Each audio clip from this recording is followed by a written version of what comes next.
and welcome to the Contrarians, where we're right and you're wrong. Before we get to the show, let's get the pleasantries out of the way. First of all, our website. If you want more information about our little podcast, go to wearethecontrarians.com.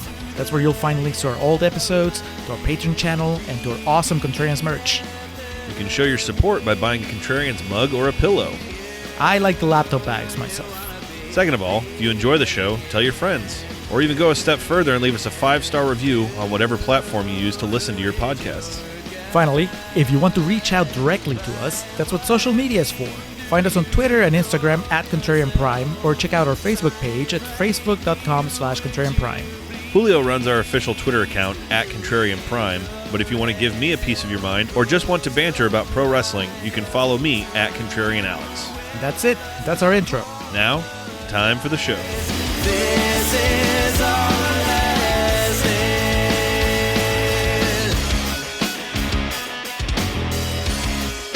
And we are recording for Contrarians Corner for Dawn of the Dead, 1978 version. Theatrical cut, if I'm not mistaken. Yeah, I think the differential in the running times that you were mentioning, Julio, it looks like the Italian version, which it premiered first in Italy, and there might have been some stuff cut out of that because that version was 119 minutes and the one we watched today was 126 because, this was still pretty gruesome for the time, considering, Halloween came out that year and that was viewed as like hyper violent. There's barely any blood in that movie. Whereas here, there's Romero a plenty. had bought it all. Yeah.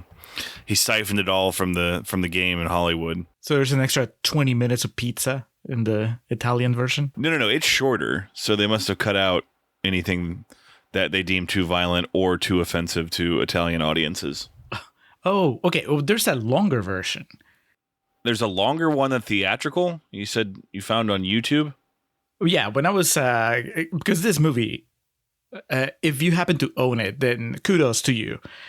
You member of the audience that owns a copy of Dawn of the Dead 1978. Because it's really hard to find streaming or also available just to order as a piece of physical media. So you go to YouTube and you do a search. There's lots of different options. We went with what I am assuming is the theatrical, the 2 hours and 6 minutes, 7 minutes, right? Yeah. But then there's one that's as long as 2 hours and 30 something minutes. That's the one where you follow them in the helicopter until they run out of fuel, I guess. Learn something new every day. But for our purposes here, we both watched this on YouTube, right? Yes. Yeah. The theatrical version, the 2 hours and 7 minutes, is, as Julio mentioned, this one's kind of hard to track down. Snyder's version they gave away with samples of Tide in the mail. But all right, Dawn of the Dead, 1978. The patron takeover comes to an end. My name is Alex, joined as always by my co-host Julio, and our never-ending quest down the path of the contrary. I guess in today's case, not flying or driving, just kind of stumbling along. Big entry in the horror genre. We've done Texas Chainsaw Massacre. We've done Halloween. We've done some big hitters in the past, and now we're adding another one to official canon. Julio, why are we discussing this movie today?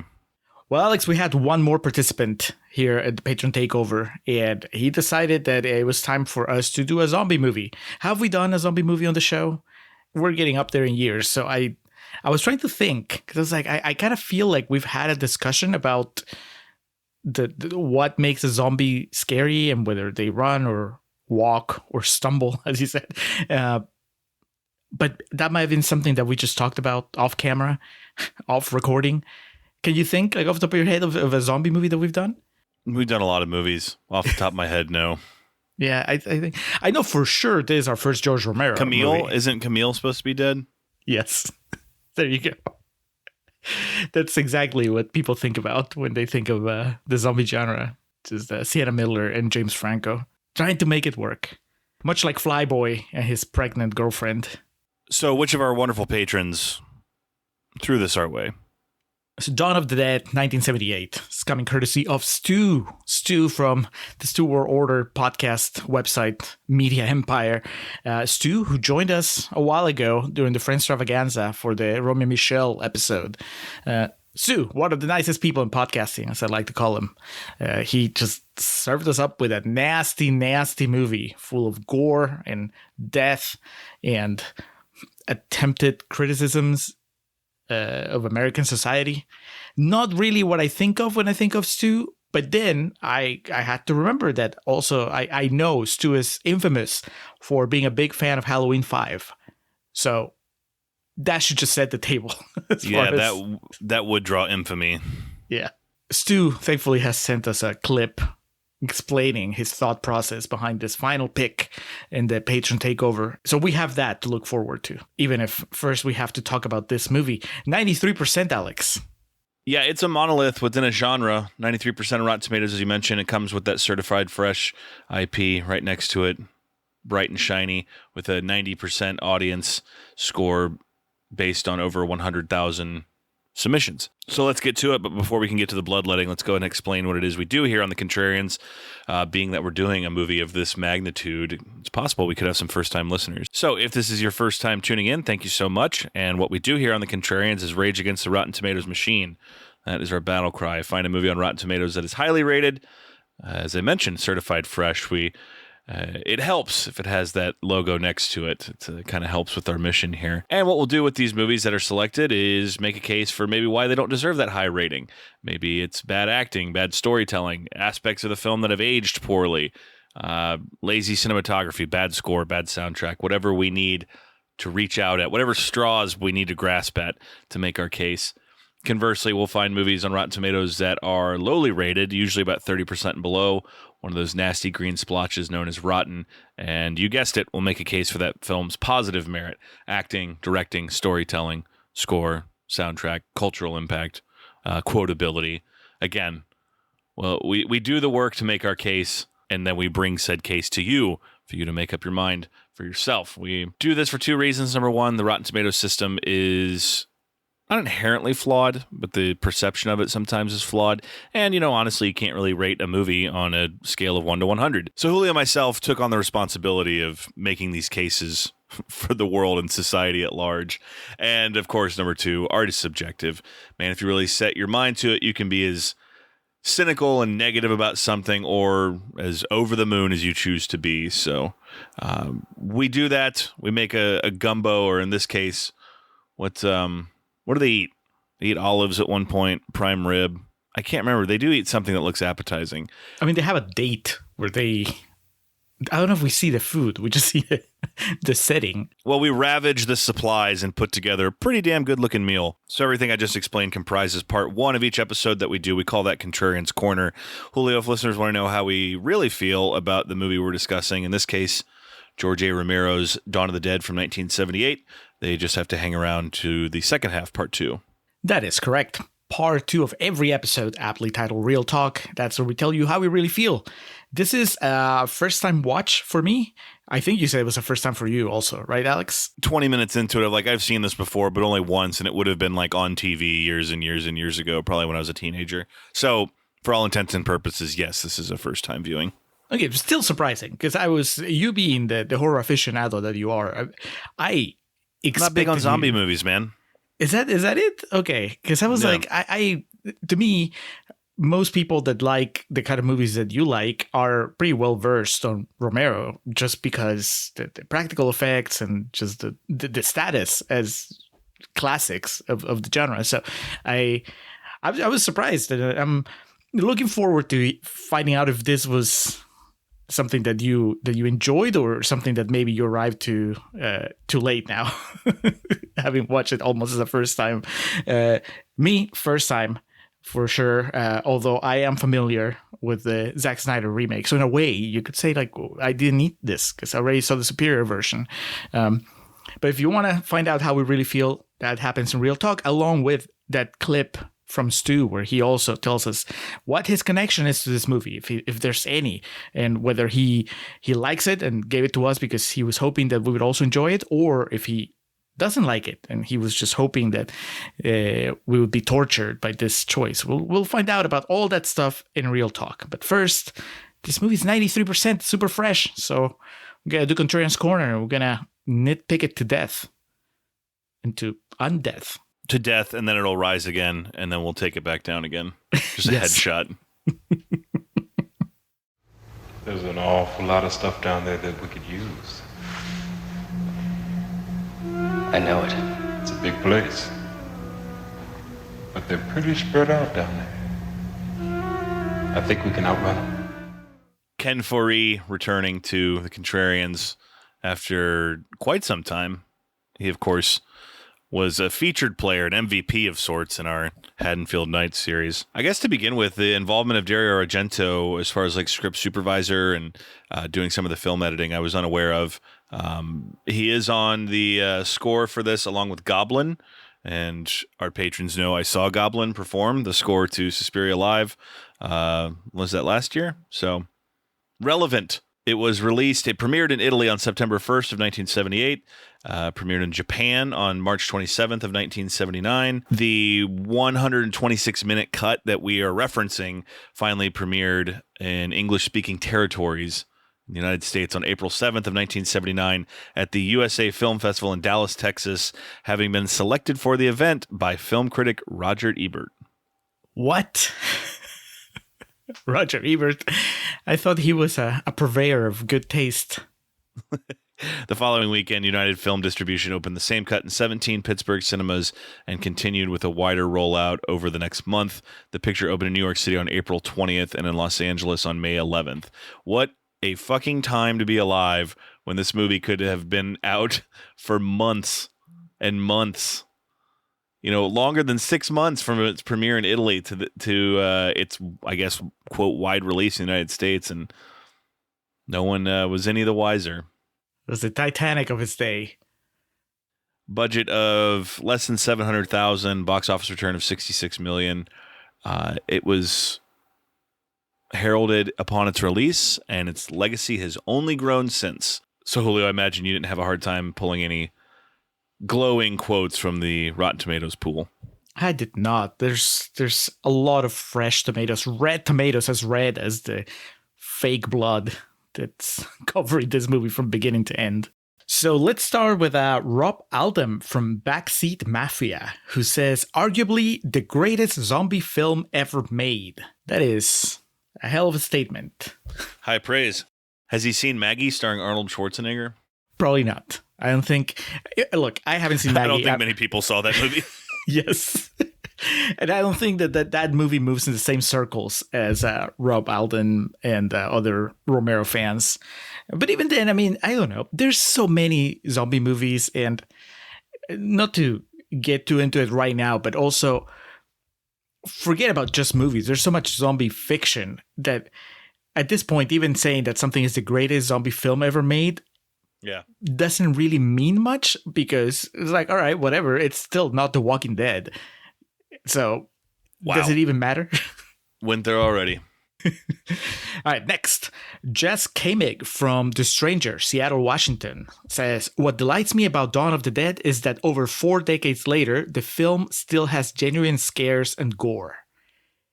Genuine scares? Who is afraid of this movie 4 decades later? Oh, which adult is afraid of it? Did you find anything scary here? Was that Michael Stipe, the bald person at one point that was like chasing after the woman? Maybe, maybe not. It's still not scary. Just curious. Man, I would love it if Michael Stipe turned out to be a big zombie fan. No, I take that back, Julio. I tell you what does scare me is how far society's fallen because of how important the mall was to society and people in general at the time. And just seeing how much community and how better things used to be did really scare me. It is true. Like back then, the zombies would flock to the mall. Where would they flock now? The living room to turn Netflix on? Pretty much, yeah. Or their phones. I mean, I'm guilty of that too. That's the AT&T store. The community where there's the zombie outbreak. Jeff's just on his phone like a zombie, like That's what they would do when they all show up at the mall. You know, the living are asking like, why are they here? It's like familiar to them. It's an important place, and it's like, God, the mall. So that does scare me. All right, next, Rob Gonzalez from Rob's Movie Vault says Romero, who was his own editor this time out, keeps the scenes clipped and purposeful. I think Rob watched a different cut, an even shorter cut than the one we did, because I wouldn't say that there's anything clipped in this movie. I think that Romero, if anything, man, it makes so much sense that he's the editor, right? Like there was nobody to tell him, no, maybe you should like tighten things up. Instead, this is just, let's just keep going. Let's just do more. I just want to fit in every single special effect, every gag that I can that has to do with zombies. I gave Savini 75% of my budget. We need to make this work. He already bought the blood. We took it from Carpenter, so now we need to put it to use. Then we're going to close with Rob Humanick from Projection Booth, who says, Romero's framing of social ills via his rotten walking metaphors is ingenious, but it's the more subtle, unspoken statements that register with the greatest force. Alex, what is unspoken and subtle in this movie? I don't know. Not a thing.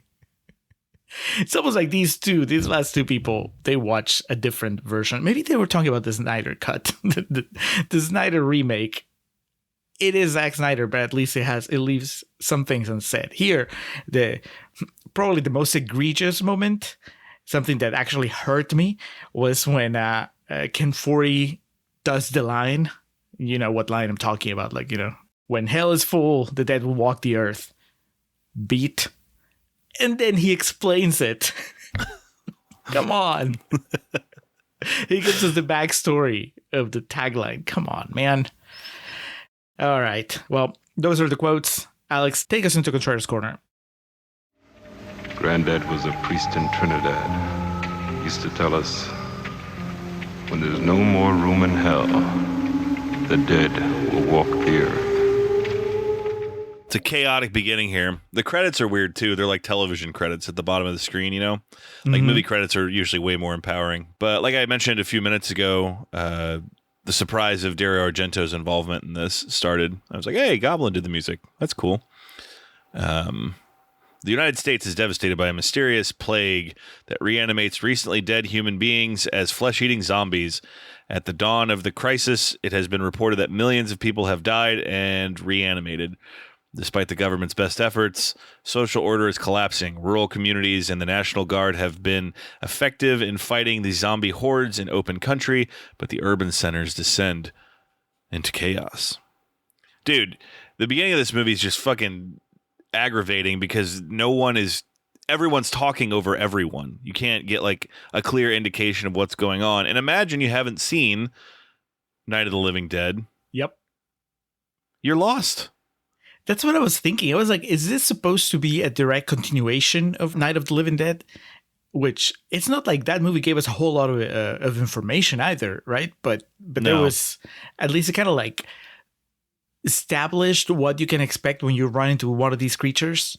And back in the 70s, I mean, I guess that the idea zombie lore was not what it is now. Now it's just, you don't need to have seen anything. You just absorb zombie knowledge just by being a human being that's walking around in the 21st century. But back then, that was not as common. And so for this movie to just throw you in there with no real guide, not even like an opening scroll, like suddenly Palpatine came back. Nothing. It's just this newsroom that's in disarray and people arguing and you can't even tell who the main character is. Like, how long did it take you to realize that, we're supposed to be following this blonde? You're absolutely right, because she's not even really the main character. This is Ken Foree's movie, and he's introduced after a whole lot of shit happens that just causes more confusion. Yep. There's chaos at this television station about what's going to be broadcast and what's not.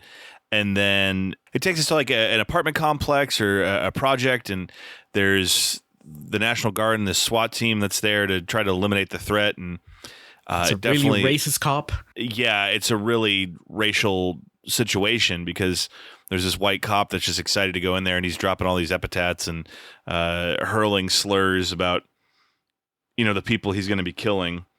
And it's unbelievably gruesome because they go into this building. Well, first of all, these guys come out firing, so it's complete anarchy. But once they get into the building, they're killing zombies and non-zombies. They're, it's kill them all, let God sort them out. And this sequence, this is Tom Savini's opus. This is his Rosebud. This is what they will show on the screen for his in memoriam when he passes at the Academy Awards. This is just Can't wait. He is one of the most famous, makeup artists, if not the most famous in the history of the horror film genre. And this is just him coming into his own in front of us on screen.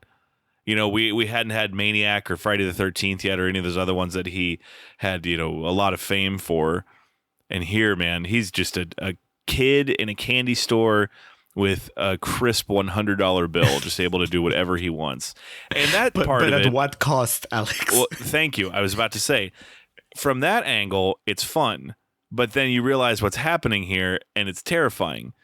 Because who's not to say if this really happened, they've just arm up all these military servicemen or cops and just say, shoot first, ask questions later. And it's not all malicious cops just wanting to kill people. We also see, and this, keep in mind, what we're explaining happens over the course of like 5 minutes. So it's a lot to digest. One cop can't pull the trigger on a zombie, and it's him or the zombie, so he finally kills him, but he's so overcome with like the guilt that he killed someone that he immediately puts the gun on himself and pulls the trigger. There is no time to breathe during this entire sequence. It's once again, you kind of have a hard time figuring out who you're supposed to be following, because again, we still haven't seen Ken Foree, so you just see a bunch of blonde cops and then the racist cop, and you don't know who's going to make it out of here. Even having watched the Zack Snyder remake, it didn't help at all, because I was like, okay, who's supposed to be Sarah Polley? Like, I thought maybe the blonde reporter from the beginning, but then she's gone. Who is the cop? I didn't see a Ving Rhames.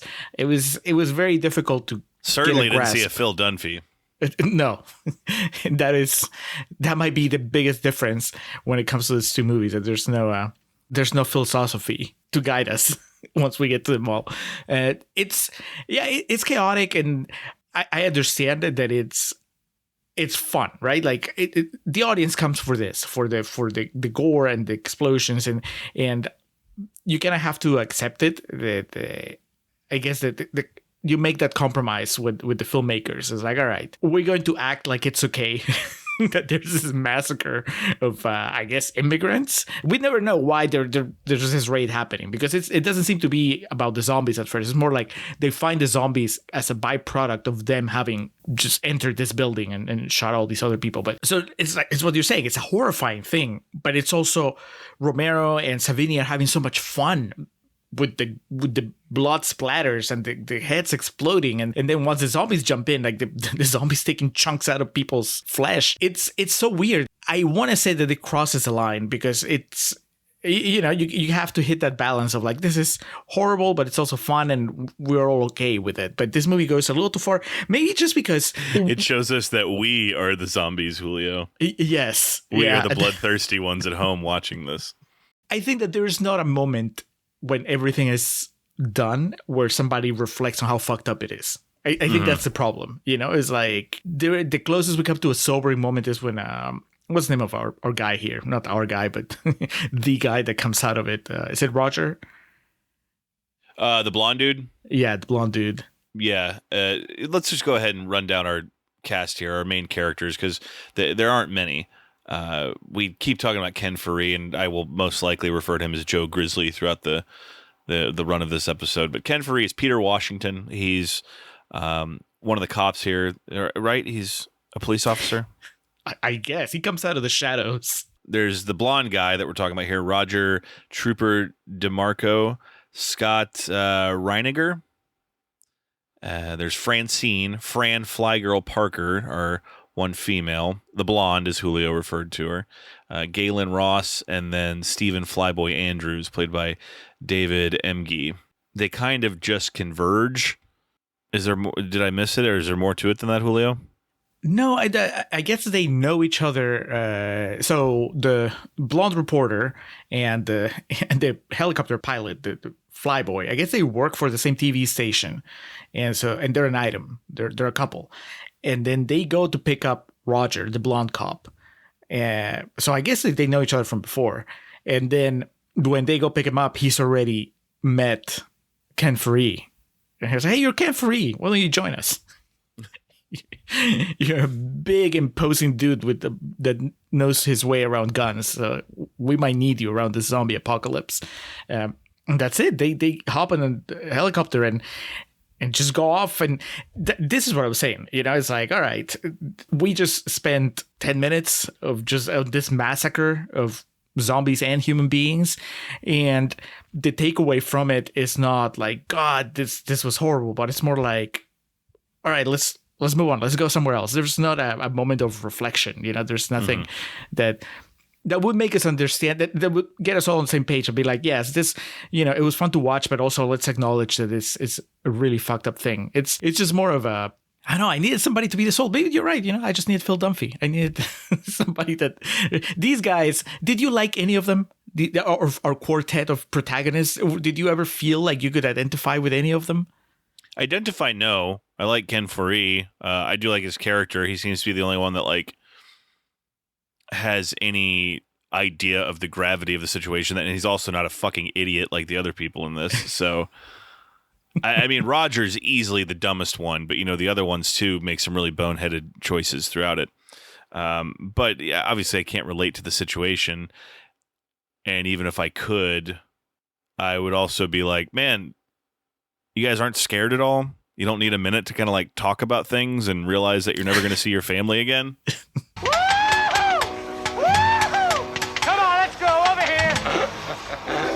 All right this time, Fly Boy. How about it? How soon is this after Night of the Living Dead? Have we really... Because on one hand, when you look at the way the things are at that TV station at the beginning, people seem to be having still a hard time wrapping their heads around what's happening. There's a lot of contradicting information and all that. But then when you see them at this police raid that follows, they're being pretty matter of fact about the fact that that the undead are just part of the everyday life now. If we believe the events of Night and Dawn take place contemporaneously, then it would be separated by 10 years. What?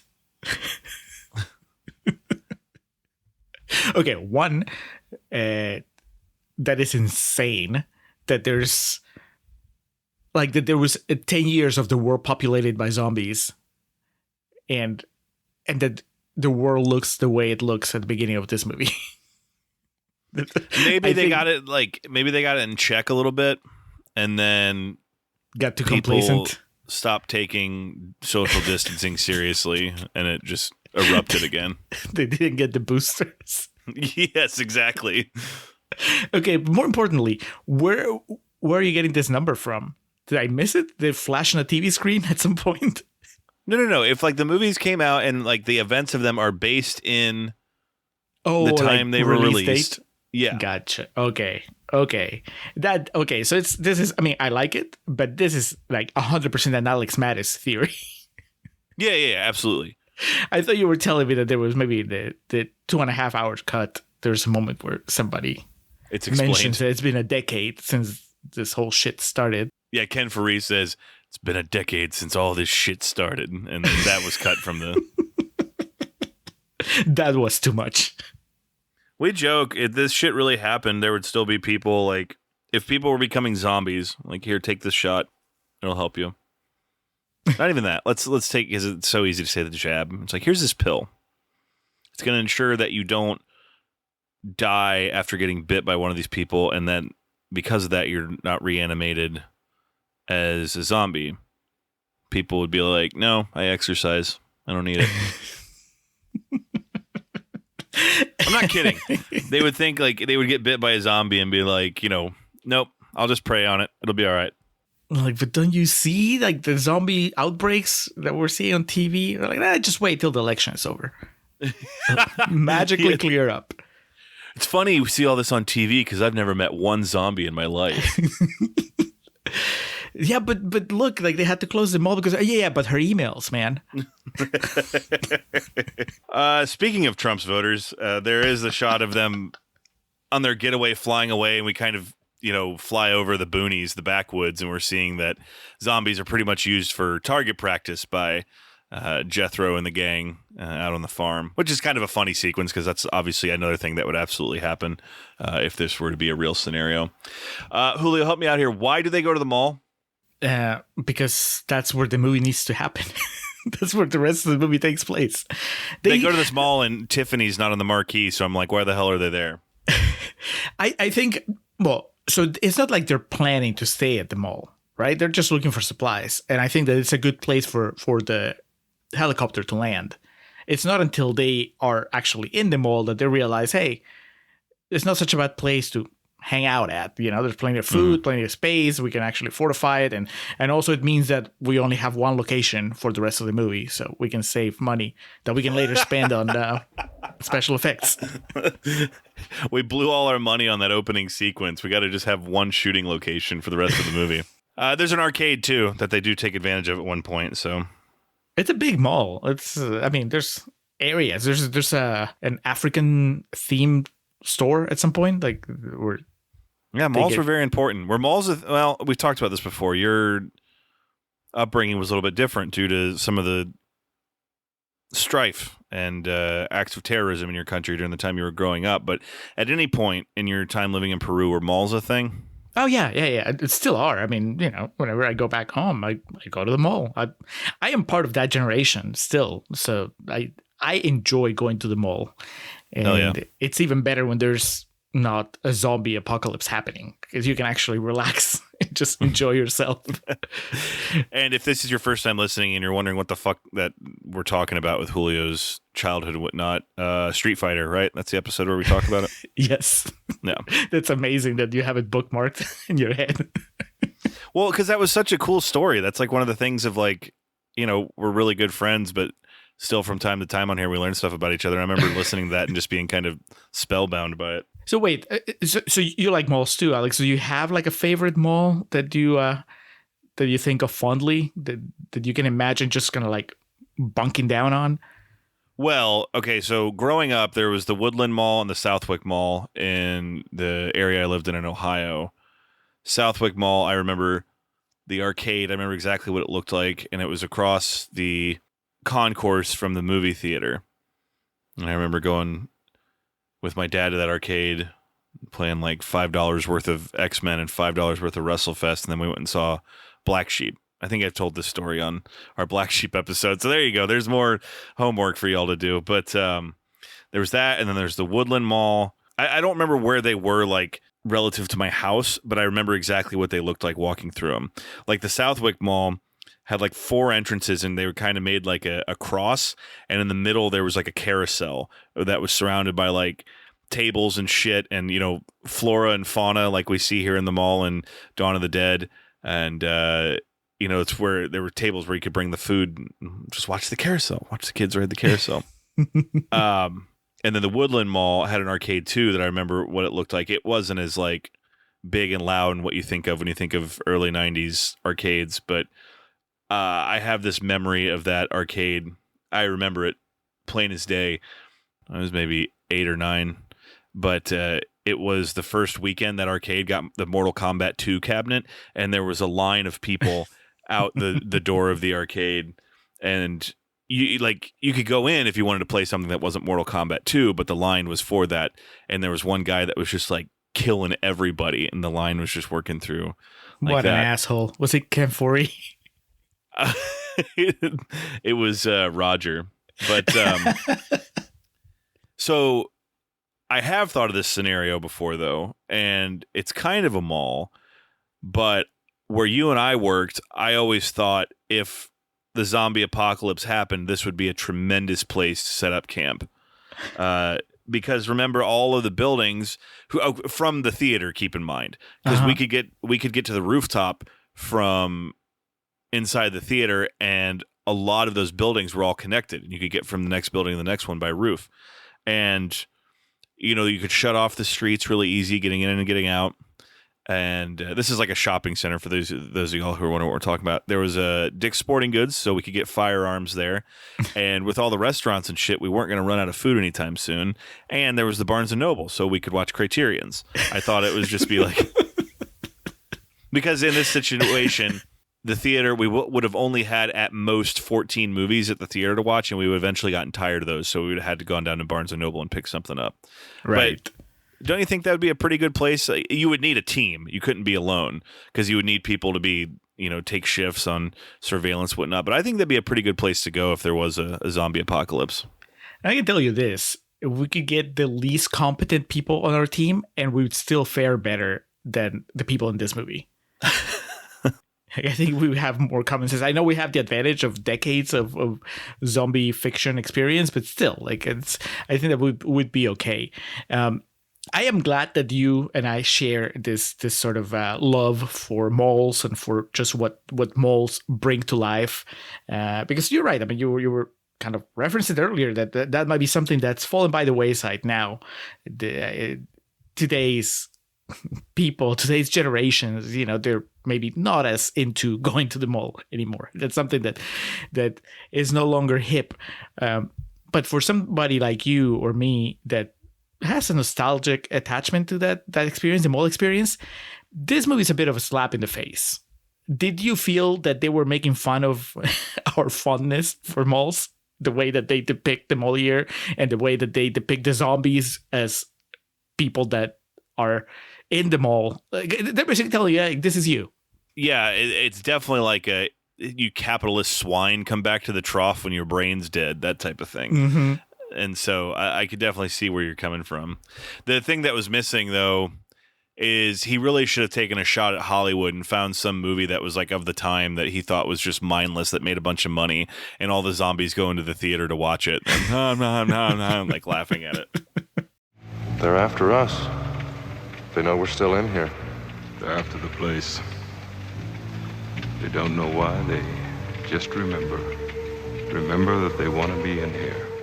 I don't like these zombies, Alex, by the way. Let's talk about that right now. We got to find shit to talk about, because like at this point in the movie, it's just basically the same thing for the next hour and a half. Yes, the rest of the movie is they settle in to the mall.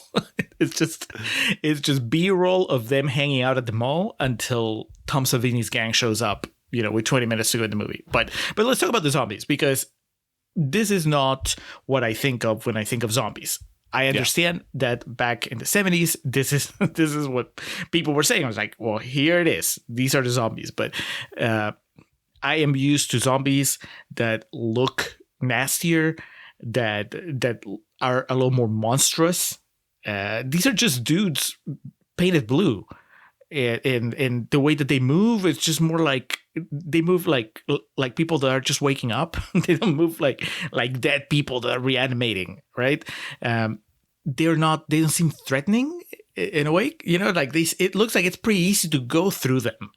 There could be like 20 of these guys, and the only way they're gonna get you is if you literally stand still, which some of the people in this movie do. But it's really not that hard to make your way through all these hordes. And then perhaps the thing that just bugs me the most is that they know how to do things. There's a lot of discussion in this movie, like by the personalities that you see on TV, about how they're just instinct creatures, right? Like they're not really don't have a functioning brain, but they know how to like grab stuff. Maybe, it's like they're not gonna shoot a gun, but they know enough to grab a gun, which goes against what I think of when I think of zombies.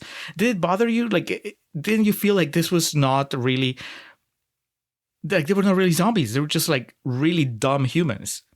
Yeah, and that also, the Snyder Dawn of the Dead, that's kind of what it was noteworthy for, right? Because the zombies like run and are really like aggressive in a way they typically aren't, because we're used to just zombies, and that's kind of what it came from here.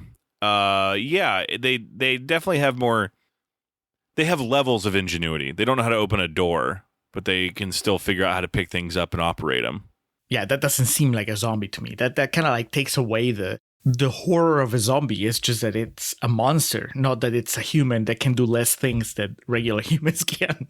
That is not a threat. That is that is somebody that's not as good as we are, but an unstoppable force. That's what I think of when I think of zombies. And these guys were not. I mean, they have strength in numbers in a way, but still, the way that they are outmaneuvered time and again in this mall by these 4 people, I mean, it's pretty underwhelming. And I honestly, it's not like I have vivid memories of the Snyder version because I mean I saw it once a long time ago, but I remember feeling like there was a little more danger in that one. And this one, they have time to hang out at this mall and do whatever they want. Once they manage to close the doors, that's it. They're good. Also, spoiler alert, we lose one of these characters here coming up, and then it seems like months pass because we learn pretty soon into the settling in, as you said, that Francine is pregnant. She's a couple months along. In a very weird moment, Ken Faree asks, "Do you want to abort it? Because I know how."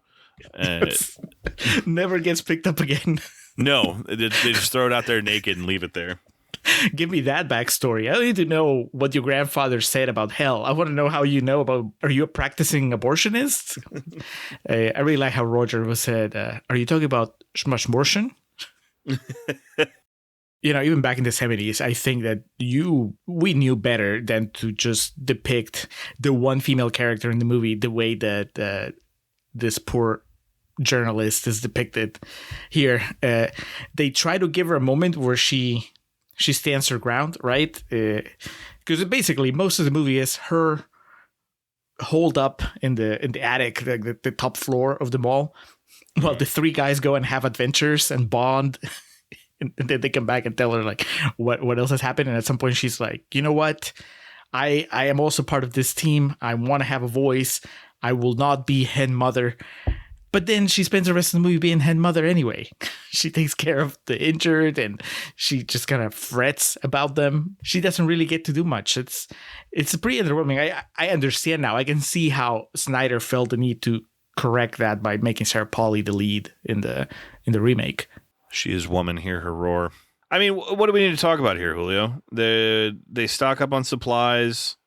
They shoot some zombies. They take up like hobbies while they're in there.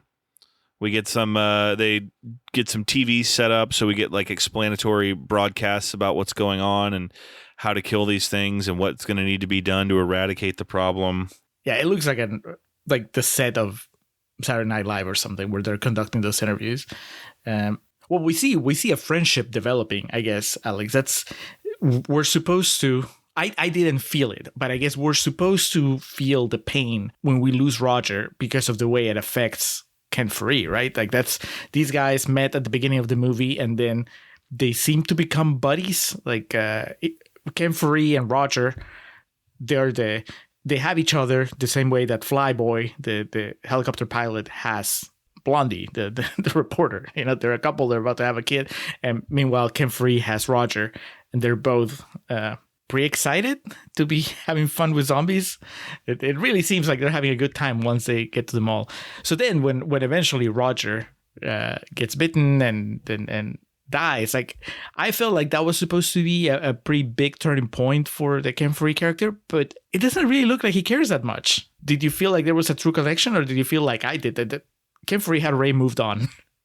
Well, I think that whole sequence in which he gets bit, Ken Faree's moving on during it because he's like, this guy's a fucking moron. He's like, he left his bag behind. Now we got to go back and get it. It does lead, though, to get him like supplies. I forget where they need to go. We get some fun with Roger, like in his last few days. They know he's going to die, and or they're pretty confident of it, I should say.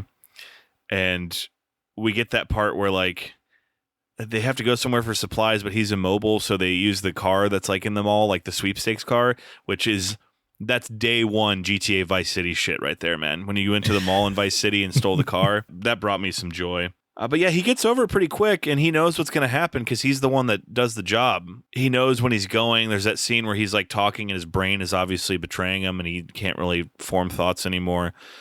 And then Ken Faree watches him change, and it's not a Deftones song. It definitely feels like Roger was a lot more invested in this friendship.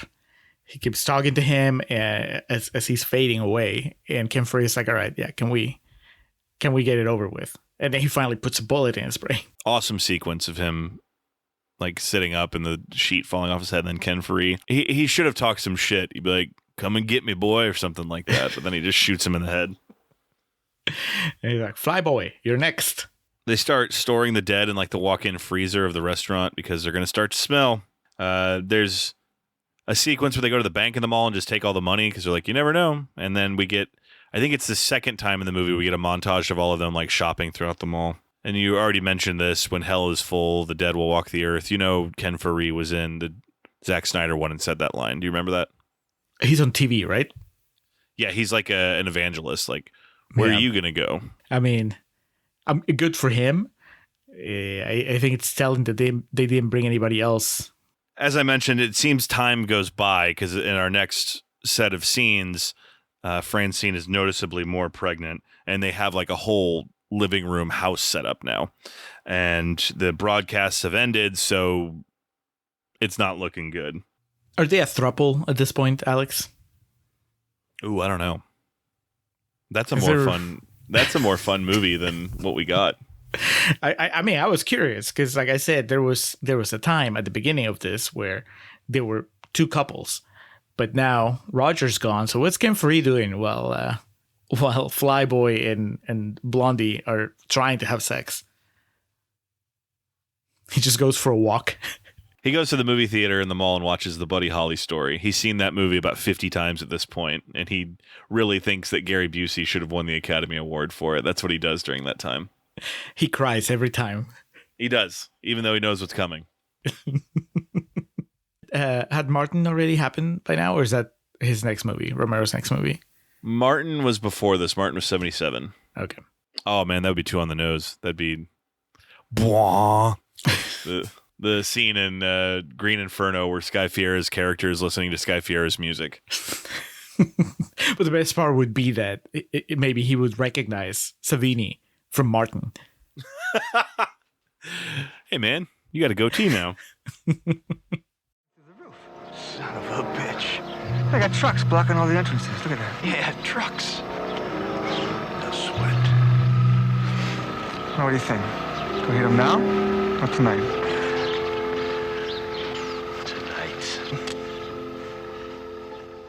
So yeah, Tom Savini shows up and he's with this gang of like bikers and scavengers. I guess they would be pirates of this particular situation.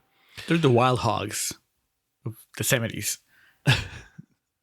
A nomadic biker gang sees the helicopter in flight and breaks into the mall, destroying the barriers and allowing hundreds of zombies back inside. Despite having a fallback plan, should the mall be attacked, Steven, consumed by territorial rage over the mall, selfishly fires on the looters, beginning a protracted battle.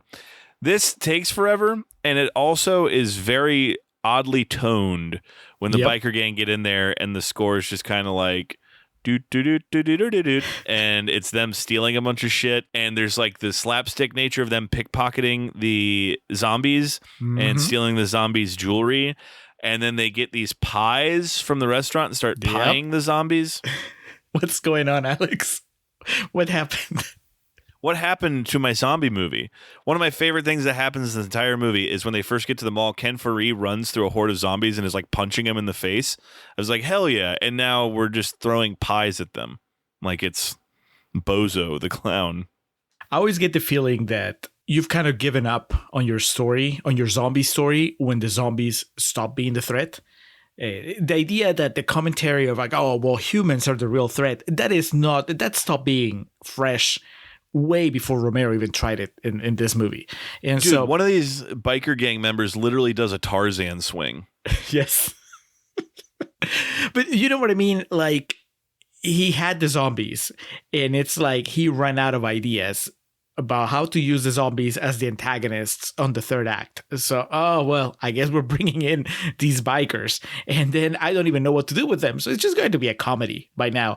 God, this takes forever. Like this guy, this biker that for some godforsaken reason sticks his hand on the thing that the machine that measures your pressure. You know what I'm talking about? Like blood pressure. It's goes around your bicep. Why does he do that? He's surrounded by zombies, and he's like, "Oh, I'm gonna see what my blood pressure is like," and then he gets torn apart. Yeah, this is where the fat of the movie is. This, and then probably the beginning too, and then also the middle. Yeah, I mean, this whole movie, it's could have been 30 minutes, but this is the one where it just goes on forever.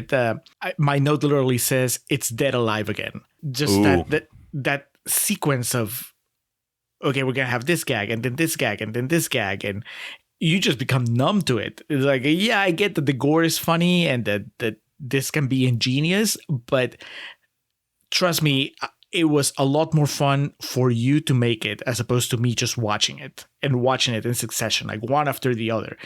By the fifth time I see Tom Savini chop someone's head off, I don't care. I've seen it already. And I don't even care that much about the people. Like Flyboy, I'm glad that you explained that it was something territorial, because I definitely didn't get it from the fact that he was saying, this was ours. This is ours. When he's defending them all. It's just so dumb.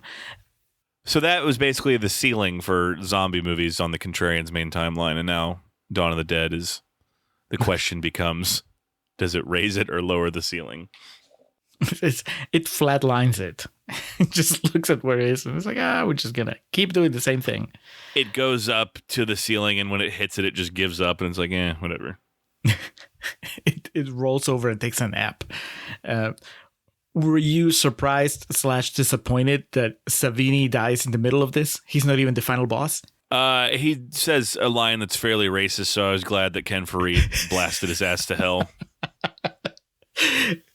Fair enough. He shoots him, and then Savini, he gets shot and then takes a massive bump off because he's on the second floor, and he's like, and you don't see him landing, but it's no good. That basically leads to the entire biker gang being literally devoured by these zombies. We mentioned the guy who gets ripped apart at the blood pressure test, but then one of the guys who has a swastika on his biker jacket, so good, he gets literally his insides ripped out of him. Oh, yeah, that's right. They let him back to make sure the camera gets a good shot, and then they pull the intestines out of his stomach. It's completely unnecessary. Now, the entire time, Flyboy and Ken Faree are sniping people. The entire time, Francine is just upstairs, pacing back and forth, wondering how the boys are doing, getting dinner ready, I guess, keeping an eye on the laundry.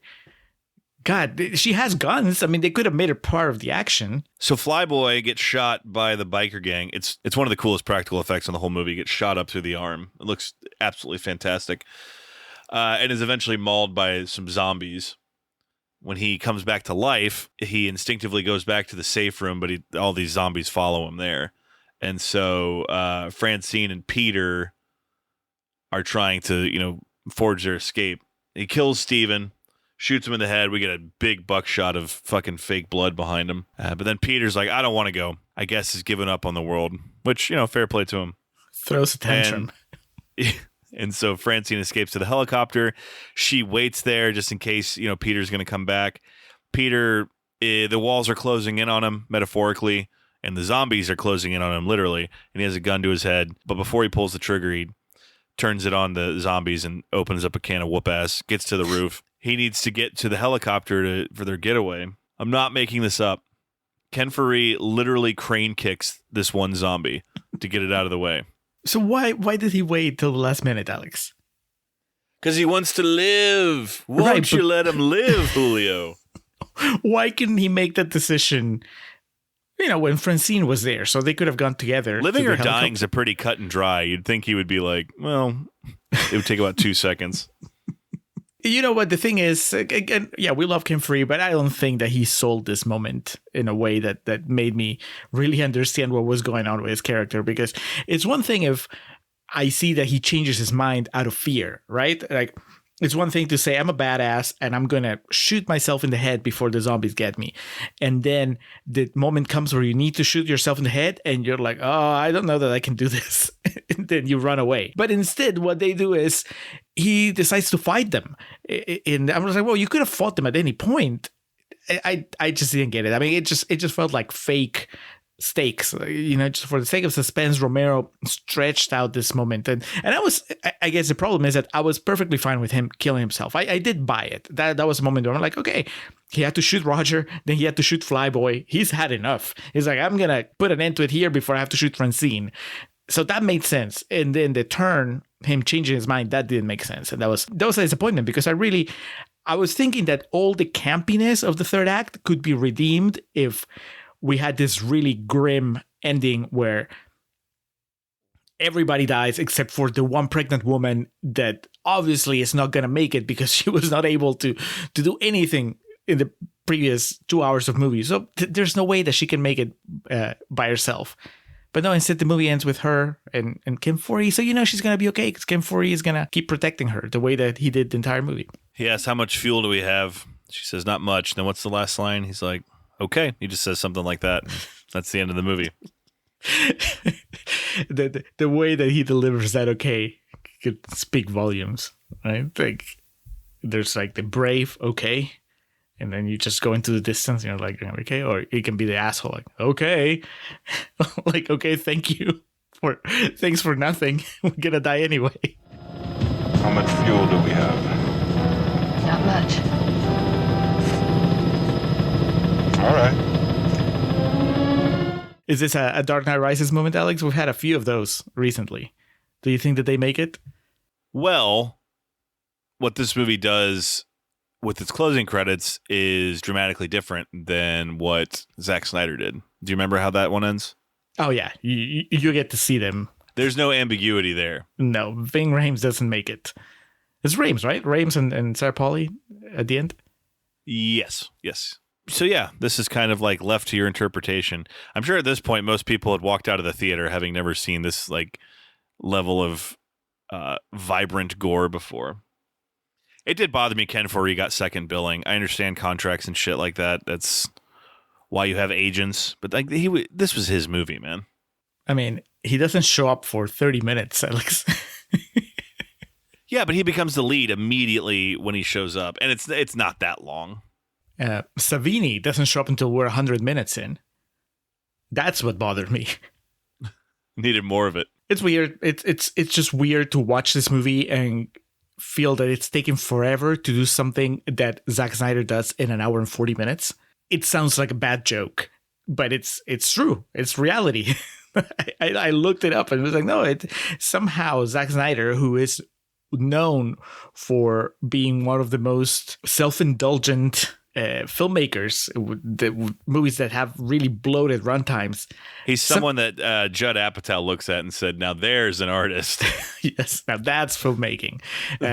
Somehow he managed to really condense what could be good about Romero's Dawn of the Dead and deliver something that was punchy and was well executed and just got in and out. When you have had that experience, you watch this original and it's like, my God, can we just keep moving? I get it. They're in the mall and they're having fun. America sucks. Okay, next. Capitalism. You know what? It makes the world go round. Join our Patreon. $1 can bring you happiness. And to make sure our Dawn of the Dead aficionado aren't yelling at us, it's all right. It's not okay, that Ken Foree says. How much fuel do we have? Not much. All right. We had the inflection right, but I know myself personally, if I was listening to something and they were talking about Pulp Fiction and they were like, he kept this watch up his butt. I'm like, nope, that's not what he says. He says up his ass. Man, it's a little harder to have like the asshole-ish all right. Like, okay was a little easier. All right is more like enthusiastic. She's like... How much fuel do we have? Oh, not much. All right. Like, all right, fuck it. Let's do it. Oh, well. Great, Scott. Let's talk seriously about this movie, Alex. Let's go to real talk. There's much to discuss, so let's move this along.